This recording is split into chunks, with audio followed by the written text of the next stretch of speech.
Welcome to Our Future is Kind, a podcast exploring how we build the future we want to live in, one kind act at a time. I'm your host, Michael G. Neece, president of Our Future is Kind, and your trusted companion as we search out kindness strategies we can use in our everyday lives.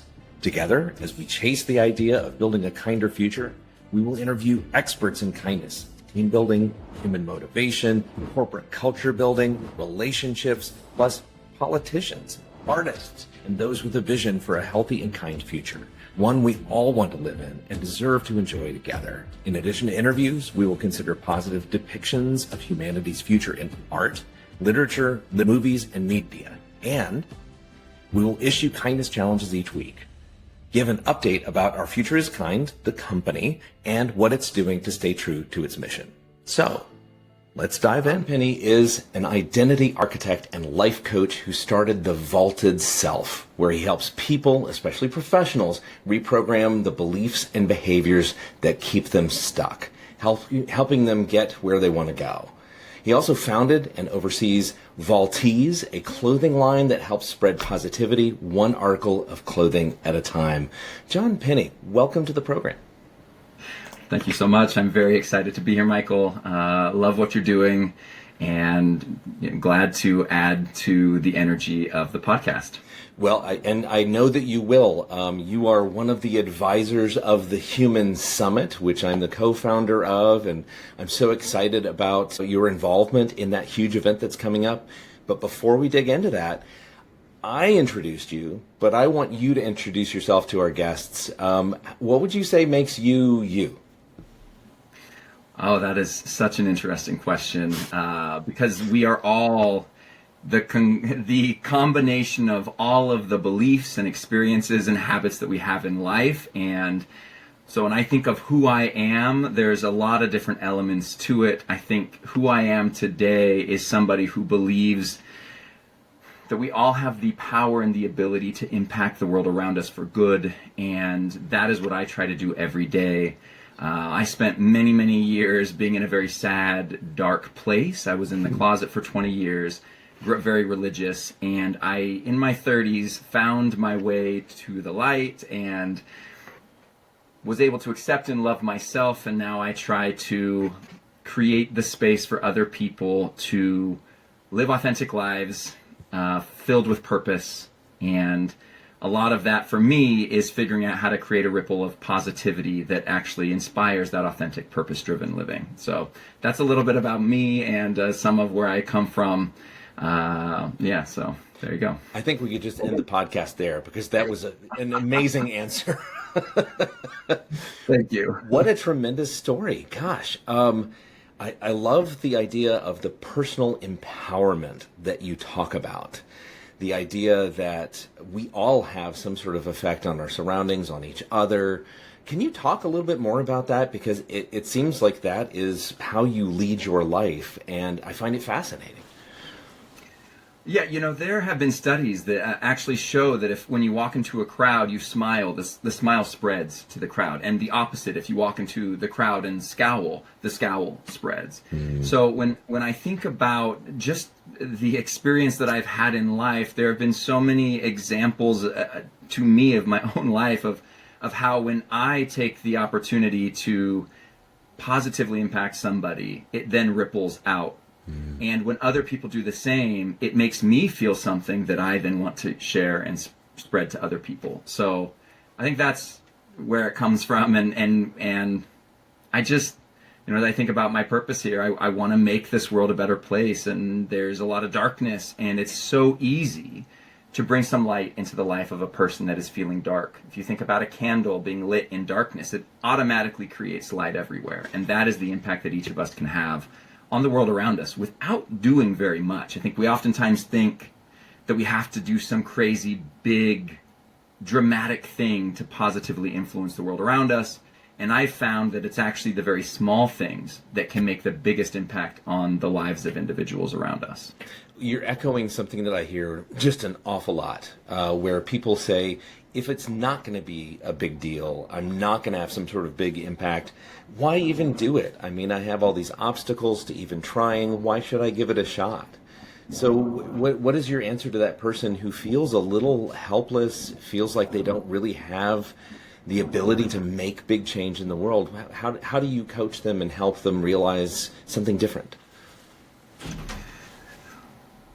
Yeah, I think the best way to really learn about our own unique individual power is to experiment, is to literally give yourself a challenge or a goal to try to positively impact one person, make a difference. How can I today be someone's miracle? That's actually a phrase that my mom used to always say to us when we were younger. How can you be someone's miracle?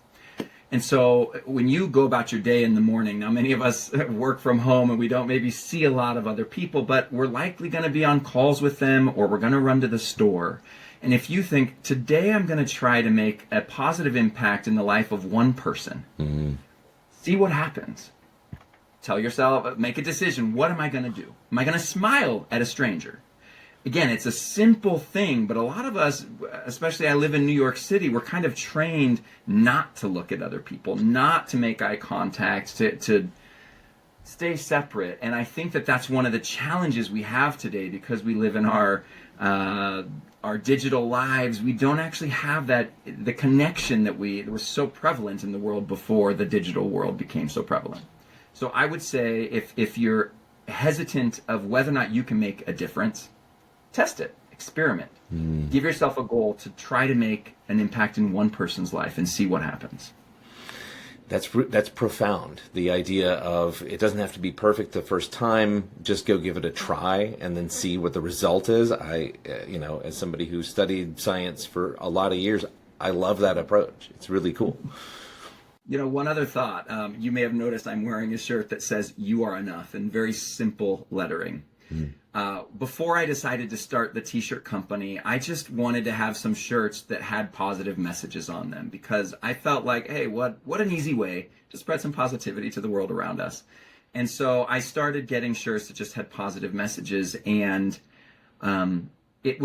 it's surprising. And it even just happened to me yesterday. I was on a plane, and the flight attendant made a comment about the shirt I was wearing. She actually read it out loud, very loudly, and I was like, hey, everybody's going to read what it said. And it said, "You deserve everything, and don't let anyone tell you otherwise."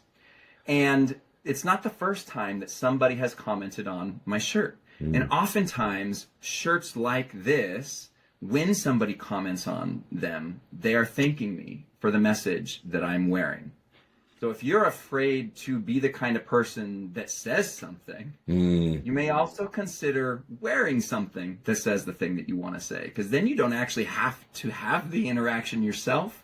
The message will still be seen by the people around you. And that's one of the reasons I started the company Valltees, because I thought, gosh, even if just more of these positive messages are seen, we will see them, read them, think them, and begin to feel them as well.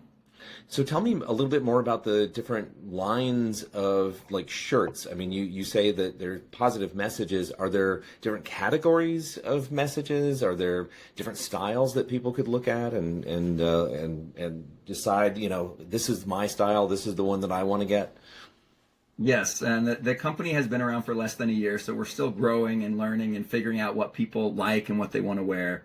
The first collection that I released was just called the Connection collection, and it's the one that I have on now. It's very simple. It just says, "You are enough." There's a "You are loved," "You are amazing." There's just simple phrases like this that don't have a lot of design to them, because I very specifically wanted to make it about the message, and for anyone wearing the shirt, for all the people that see that person to know that they just wanted to share this message, and that's why they wore the shirt.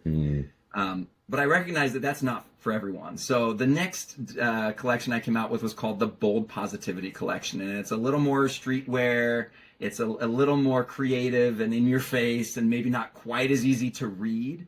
But it's for people that still want to share a positive message while maybe being, sharing their creative side as well, and being a little more artistic in what they're wearing.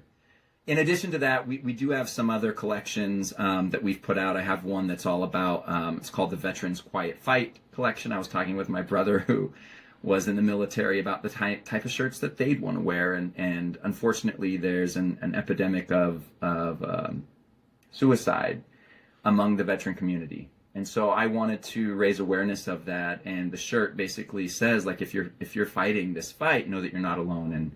And exactly, it's better off that you're here. Yeah. And so that's another one. And there's a variety of different collections. I've also started to partner with other charitable organizations and having their collections online as well. So if you want to support different charities, you can come and buy shirts that represent the messages that those charities are trying to spread with the world as well. Or if you are a charity, let me know. We can get you a collection of shirts or tote bags or whatever that aligns with the message that you want to send out to the world. I think clothing lines, I think fashion, I think a lot of people can see it as white noise. It's just something that's kind of lost in the background, like everybody wears a shirt, right? It sounds like there's this profound connecting force that you are enabling people to harness, though, that you're bringing it out of the noise phase and you're bringing it into the, oh wait, what does that say, or what's on his shirt? Just the idea of what you're talking about, the Veterans Collection, it's so touching. That idea of you're not alone. Expand on that for me, because that's something I absolutely believe. I've studied astronomy, and I'm always fascinated by the fact that we have each other. We're lucky to be here, but we're even luckier to have each other. Can you just talk a little bit more about that? Yeah. My mind wants to go in a couple different directions. I'll say the first thing, as a gay man living in the closet for 20 years, the thing that I cut myself off from was connection. Because I built walls around me that I did not allow anyone to see who I was. No one ever saw me. And for many years, I believed and felt like I lived on an island all by myself that no one knew existed. And I got to tell you, that was not a fun time of my life. And being out of that place, being out and proud of who I am, and just living authentically has completely rewired my entire system and has allowed me to connect in a way that I've never done before. So just experiencing the difference between zero connection and being open to connection has made such a profound impact in my life. But the other thing I want to say that you kind of brought up is, like, there's so much noise out there, so much noise. And we're constantly bombarded by all of these different messages, online, offline, it doesn't matter. So we're going to see messages. And yes, clothing is just a thing, but the reason I started Valltees, besides just always being obsessed with t-shirts when I was younger and loving positivity and figuring out that, like, hey, I could bring all this together.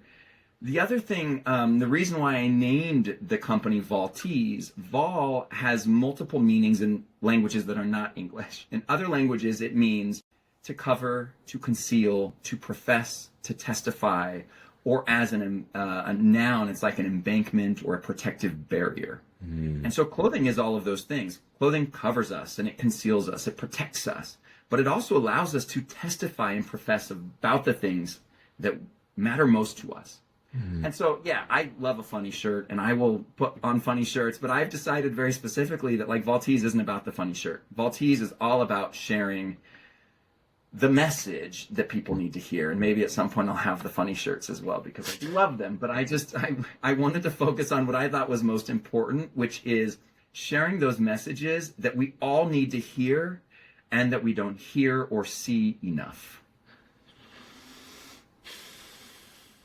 It's wonderful work. It sounds, possibly to our listeners, to our viewers, like there are multiple layers to you, Jon, and like you're able to connect with other people in ways that you of 20 years ago could only have dreamed about and thought to be impossible.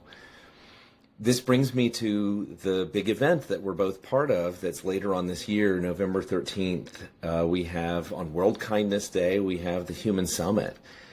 What drew you to that? What do you want people to know about this big event?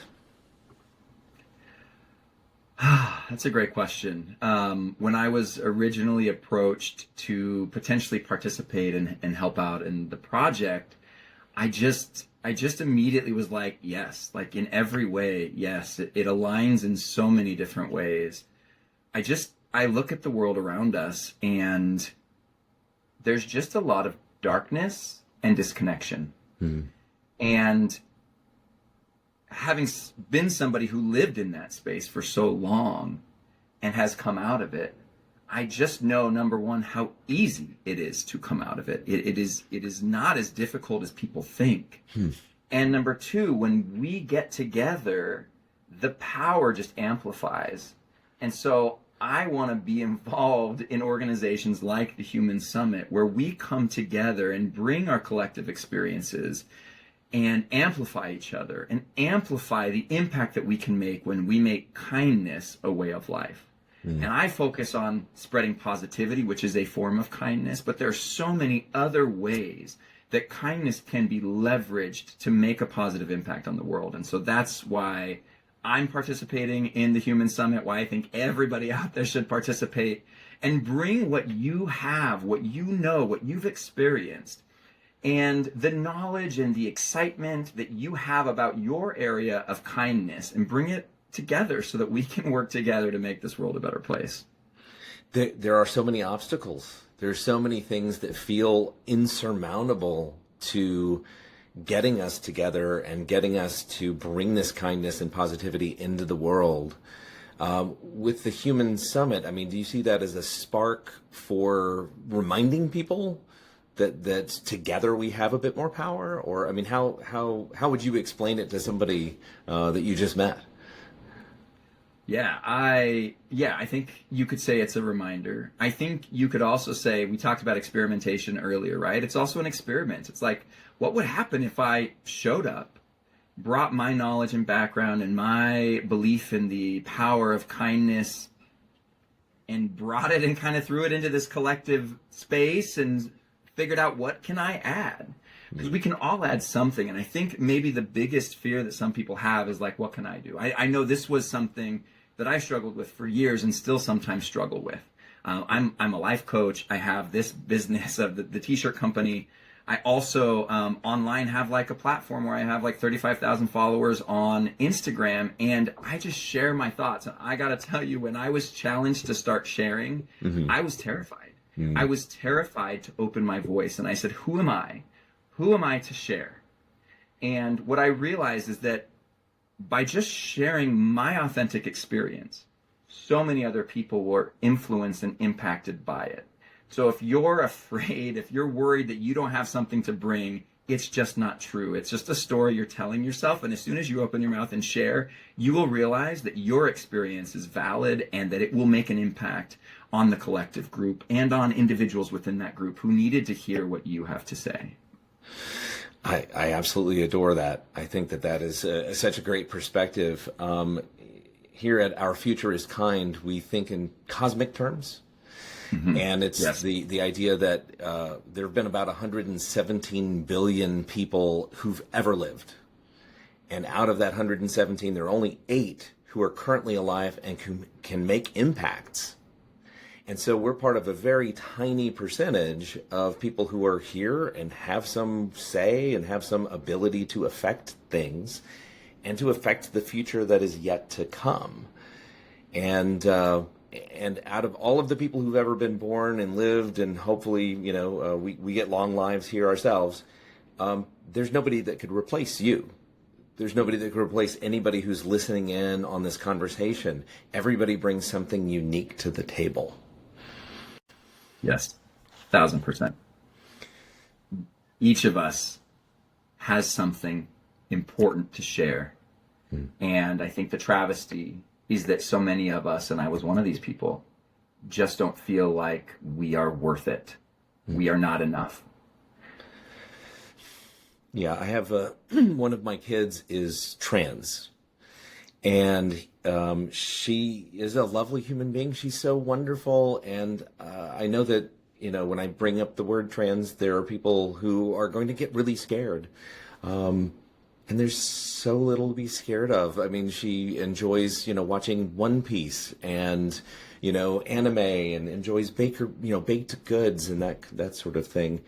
But I imagine that the trans community in particular is a community that right now feels under fire, feels like they cannot speak out, feels in a lot of ways like they don't have any sort of power.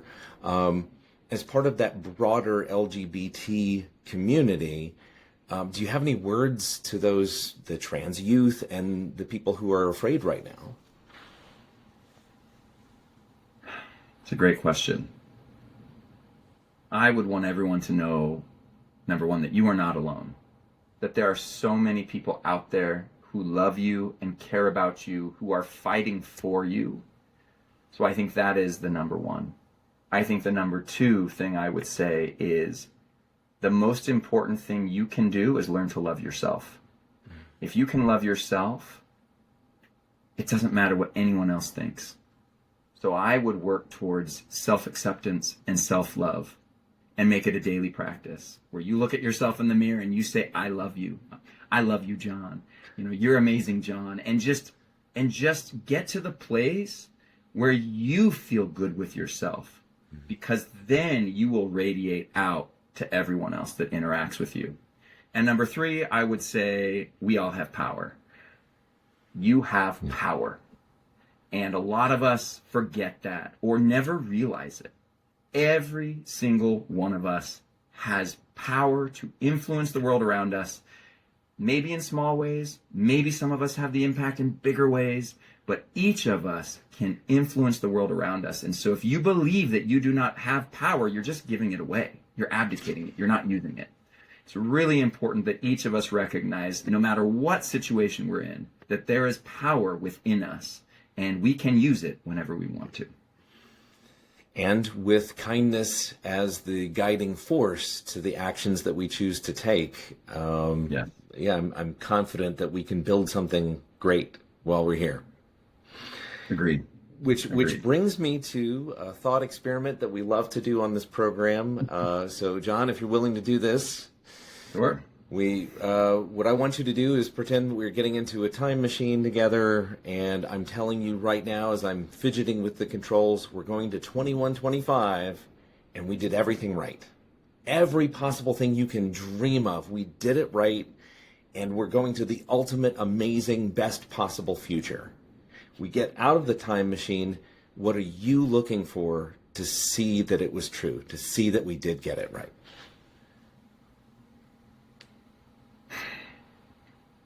What I would look for is radical authenticity.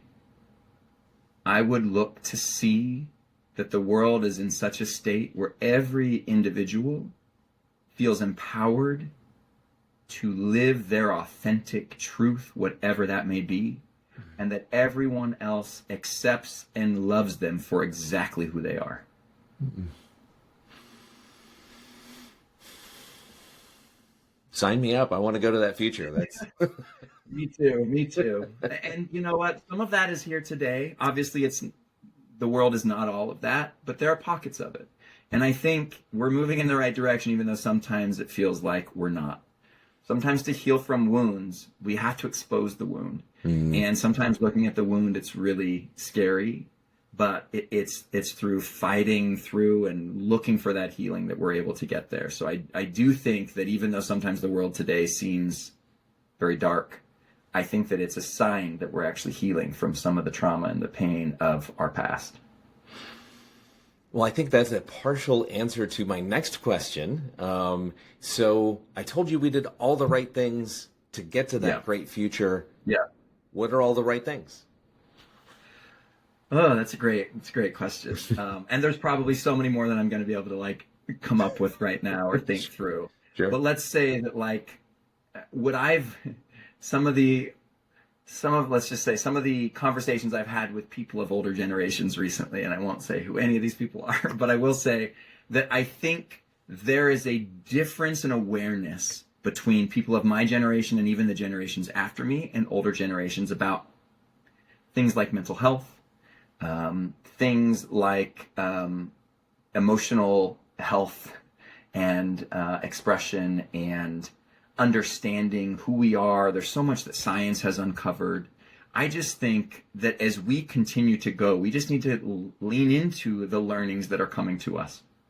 And I think when I was in high school, we never learned about like emotional intelligence. I think it was a thing that maybe maybe it was understood, but like it wasn't something taught to us. So I think as we all start healing from our traumas, I think we need to start teaching the younger generations in school what it means to understand our emotional beings and just the different aspects of who we are as individuals, so that we as a human society can grow up without a lot of the turmoil that exists because of some of the frameworks that existed in previous generations. And that's not to cast aspersions on any previous generations. I think every generation has done the best that they could with the knowledge and understanding that they had. And as that knowledge and understanding grows, it is incumbent on all of us to just learn, to learn it, to adopt it, and then to pass it on to the following generations so that they can pick up that baton and keep running with it as we learn more and more. So that, to me, I think is what we need to do as we move forward. We just need to continue learning, expanding our knowledge of how humanity operates and what is healthy for us, and learning how to heal from the traumas that exist, and especially pass on those skills to the next generations. I'm really glad that you brought up trauma. I'm really glad that you brought up education. Just the idea that we can help by being with the younger people and helping them understand what is okay and what is not okay, and what kind of treatment we should all be getting. Can you talk a little bit about that? Like, what do you feel like all humans deserve in terms of treatment, acceptance, just anything along those lines? Yeah. Well, I've worked with a therapist before, and I grew up in maybe a society or a culture where that wasn't a super common thing to do. Mm. I've also worked with coaches, with life coaches myself, on how to enhance or improve my own life. I've worked with healers. I've worked with a brain spotting healer. I've worked with a somatic experiencing healer, really getting into my body and understanding that the trauma that all of us experience, we all experience trauma in different ways. It doesn't just live in my brain. It actually lives in my being. And so I think there's a lot of modalities that exist today for healing, and not everyone's going to be drawn to each thing. Some people might say, oh, that's too woo-woo for me. I kind of lean into the woo-woo. I think it's great. But there are a lot of different ways, that science has developed to allow us to heal. So I think we all deserve the access to these different healing modalities so that we can pick and choose what makes sense for us. I guess that would be my answer. I think we just, some of these are still being developed, but I think as they continue to develop and become more prevalent, and people have more awareness, that everyone should have access to the healing that they feel that they need. Well, I definitely want to go to the future that you envision, Jon. It's a super healthy, happy, fun, and positive future. So I want to be there as well. Well, and let's call it like it really is. There are times, there are moments, there are seasons of our lives that do not feel positive, that don't feel happy. I mean, people are going to try to take a swing at us every once in a while. On those days when you feel kind of beaten down and not so positive, what are the things that get you inspired again, that get you to remember things can be kind, I can have an impact on the world? What are the things that inspire you to get back up? Well, I feel like I've been super positive on this call, but I got to tell you, this morning I woke up and I did not feel good. And I didn't want to do anything this morning when I woke up. I just got back from a huge trip and I'm kind of sick right now. And this morning I was just like, ugh. And so I sat there and said, okay, what will get me out of this? What will elevate my energy? And one of the things that works for me, I love meditation and visualization. Now that might turn off a bunch of people who are listening right now because they're like, I've tried meditation, it doesn't work for me. And that's okay. But for me, I love a guided meditation where somebody is talking me through something and they're helping me either picture how my day's going to go or picture what I want my life to be. So it's a guided meditation that gives me the ability to think through things and then try to feel it in my body. So those are the types of things that really, really help and inspire me. And actually, I'm starting to create my own. I've only released one of these so far, but like it's so empowering to me that I'm like, I should create a bunch of these because I feel like it might help other people. Everything from like healing the traumas of our younger selves to visualizing our future and what we want for ourselves. So that's one thing that I tend to do a lot of. A second thing, I know everyone who's probably listening to this is all over their social medias, their socials, right? I was challenged by a coach that I had before to go through and be very selective about who I follow and why. And so I have gone through in my primary accounts and I have unfollowed anyone that doesn't inspire me to be better. So I had a lot of accounts that just were filler, that maybe even there was a lot of comparison going on. And I've tried to unfollow all of those and only follow the accounts online that are either helping me learn something, are inspiring me to be better, are reminding me how amazing I am, how amazing we all are, or are, giving me uplifting messages and stories that inspire me to keep going. I think we often forget that we are constantly taking in information.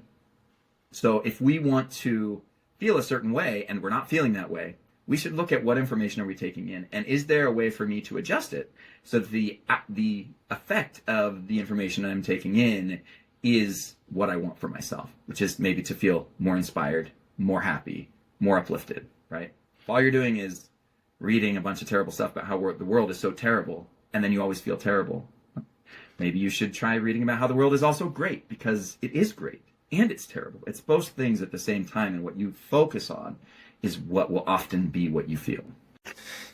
A lot of us focus on the idea that if I eat certain things, I will feel terrible later, or if I eat certain other things, I'm going to feel great. I love the fact that you are talking about feeding your soul, feeding your emotional self, your mental health. You're feeding yourself a very selective diet of positive things. Yeah. Yep. Totally. And when we do that, and again, it can be books. Like, I try to read business books and other self-help books that help me. But yeah, there's so much that I think many of us overlook. Why do I feel like not great? Well, maybe because I just ate 12 cookies, and cookies aren't bad occasionally, but maybe 12 in a row is going to upset my stomach. So it's a question of am I taking things in the right order and amounts to make me feel the way I want to feel. Right. Well, you brought up books, so I'm going to ask you, are there any recent reads that you just really enjoyed that you would want to recommend to our audience here? The book that I'm reading right now is called Atomic Habits. Oh. And it's a fantastic book. Probably many people have already heard of it. And as a coach, I just decided finally, because a lot of people were like, oh, my approach is similar to his, I think. But it's just all about the ability to make small changes in our lives that result in huge shifts in our future. Yeah, 𝐬𝐮𝐬𝐫𝐿, such a great read. Yeah, definitely. I now approach different habit breaking and habit formation with a lot of his principles in mind. So yeah, it's fantastic. Well, I love one of the things that he talks about is like the systems that we put in place as opposed to the goals that we're working towards. It's like if you put systems in place that will help you achieve the goal that you want, then those systems keep on running and you don't fall off the horse at the end. So I think that's a really powerful approach to changing our lives. Yeah, it's awesome. That's great. Wonderful. Well, so Jon Pinney, I want to know, how can people reach out to you, get your coaching services, learn about your t-shirts and the positive messages that you bring? How can people find you and support you and get in your orbit? Yes, thank you. You can find me for coaching at the Vaulted Self on Instagram primarily. You can also find me at 𝐽PVault, VAULT. That's my personal Instagram, so it's kind of a little bit of everything, but if you want to see a view into my life, you can go there. Or you can check out the t-shirt company is Valltees, VALLTEES. So kind of like wall, but with a V, Valltees.com or at Valltees. Wonderful. And we all know where Jon is going to be on November 13th, World Kindness Day. Yep. We're all going to be at the Human Summit, and we hope that you can make that as well. So Jon Pinney, I really enjoyed this conversation. I think I need to get to know you better. You're really inspiring, and I really have I've felt the energy today. Well, thank you. Thank you for having me, Michael. It's been a lovely opportunity to be here and to spread some positivity. This episode's Kindness Challenge. Wear something with a kind message, or let your words be the message someone else needs. Ask yourself, how can I be someone's miracle today? Inspiration to stay kind in the world? Well, look in the mirror today and say, I love you. I believe in you. You are enough. Curate your digital diet. Unfollow anything that drains you. Follow what lifts, inspires, or reminds you of your worth. Want a daily boost? Wear your truth. Find shirts with messages like you are loved or you are enough at Valltees.com. That's VALLTEES.com.